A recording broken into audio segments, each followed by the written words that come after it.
Ya, bisa. Jadi ketika kami apologet dalam hal ini saya ya, ketika saya berbicara mengenai apologet, berbicara mengenai pembelaan iman, berbicara mengenai Bible, berbicara mengenai Kristen, berbicara mengenai Yesus, itu berarti saya sedang berbicara tentang Al-Quran.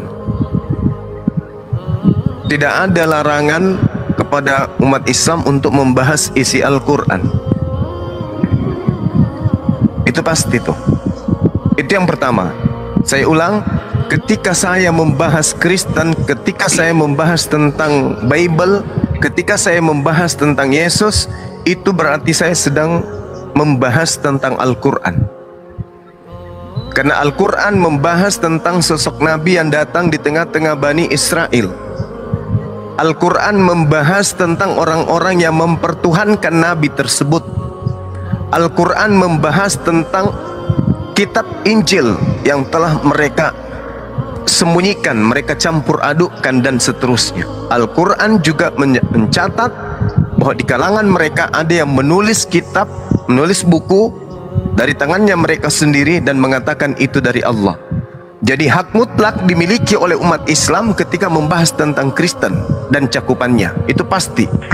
Jadi Kristen jangan panas dalam hal ini, karena kitab suci Al-Quran membahas tentang runutan yang terjadi terhadap Nabi kami Isa alaihissalam yang datang di tengah-tengah Bani Israel.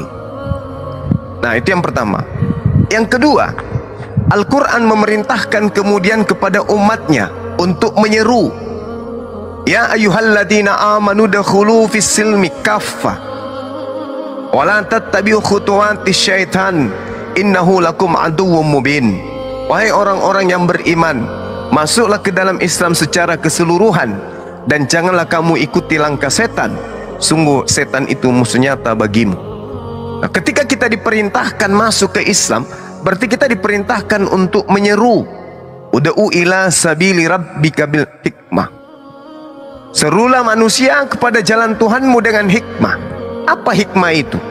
Hikmah itu ketika yang datang itu berbudi pekerti baik, yang datang itu punya attitude yang baik, kita layani dengan baik. Kalau yang datang itu penghujat, kita keras terhadap mereka. Itu hikmah. Serulah mereka dengan hikmah. Bahkan ada perintahnya, illal ladzina zalamu minhum, kecuali terhadap orang-orang yang zalim di antara mereka, ya harus diluruskan kepalanya supaya jangan jatuh ke dalam api neraka dan tidak mengajak orang lain untuk ikut dengannya ke api neraka. Jadi kalau ada orang Kristen yang panas ketika Bang Suma membahas Bible, Anda keliru, saudara Kristen. Al-Quran saya membahas tentang kalian. Wa isqalallahu ya Isa bin Maryam a anta qulta linnas tahizuni. Wahai Nabi Isa, apakah engkau yang mengajarkan orang-orang ini untuk menjadikan dirimu dan juga ibumu sembahan selain daripada aku? Nabi Isa mengatakan, qala subhanaka ma yakunu li an aqula ma laysa li bihaqq. Kalau umat Islam kemudian dalam hal ini Bang Suma membahas tentang Bible, membahas tentang Yesus, membahas tentang Kristen, dan itu dianggap salah, lalu bagaimana dengan mereka yang membahas tentang Nabi Musa, membahas tentang Nabi Ibrahim, membahas tentang Nabi Isa atau Yesus? Apa hubungannya mereka? Tak ada hubungannya sama sekali. Mereka justru mengambil kitabnya orang Yahudi. Apa tujuannya dan apa haknya? Ada legitimasi enggak mereka mengambil terjemahan kitabnya agama lain? Kan tidak ada. Jarak antara Nabi Musa dengan mereka kurang lebih 17 abad. Kalau kita menghitung abad keempat baru diresmikan agama Katolik sebagai agama kerajaan Roma pada saat itu, maka antara jarak kitabnya Nabi Musa ke peresmian agama Katolik sebagai agama yang dianut oleh mereka saat ini, itu kurang lebih 1800 tahun. Apa haknya mereka menggunakan itu?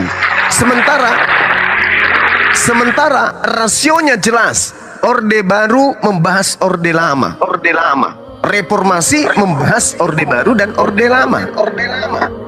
Bible, perjanjian baru membahas perjanjian lama. Maka perjanjian akhir Al-Quran membahas kedua-duanya. Apa masalahnya? Ini terjadi dikarenakan apa? mereka tidak sadar kalau kelak dunia akan digiring kepada dunia internet. Dunia akan digiring kepada masa digital. Mereka tidak sadar kalau umat Islam akan terbangun. Umat Islam akan sadar betapa di sekeliling mereka dikelilingi penyesat-penyesat yang akan mengajak anak keturunan mereka menjadi penyembah-penyembah manusia. Mereka tidak sadar kalau nanti Indonesia, dunia ini akan ada internet, sehingga mereka terjebak dengan perlakuan mereka sendiri, terjebak oleh misi mereka sendiri, terjebak oleh siasat mereka sendiri. Mereka menggantikan istilah-istilah paganisme yang ada dalam Bible mereka dengan istilah-istilah Islam. Mereka tidak tahu kalau ke depan ternyata muncul Bang Suma dan teman-temannya yang akan tahu penyamaran mereka. Nah, kita buka penyamarannya. Kitab mereka Bible diganti Alkitab, Tuhan mereka Theos Dewa diganti Allah, Apostolos diganti Rasul, Nabi, ayat, Injil, semua diambil karena mereka tidak pernah berpikir ke depan akan ada sistem internet yang berlaku di mana umat Islam dengan mudah bisa mengakses apa yang mereka ajarkan kemudian dengan tujuan memurtadkan Islam awam. Kaget mereka sekarang, ternyata tampil lahir orang-orang yang lebih paham Bible daripada pendeta-pendeta mereka. Makanya mereka kepanasan. Mereka berhadapan dengan Bang Suma hanya muncul menghujat, tidak ada yang bisa menyajikan mempertanggungjawabkan imannya, nggak ada. Coba. Jadi jangan salah, orang-orang Kristen harus dengarkan ini. Bang Suma membahas Kristen, Bang Suma membahas Bible, Bang Suma membahas Yesus, itu karena ketiga komponen ini adalah bagian cakupan daripada isi Al-Quran itu sendiri.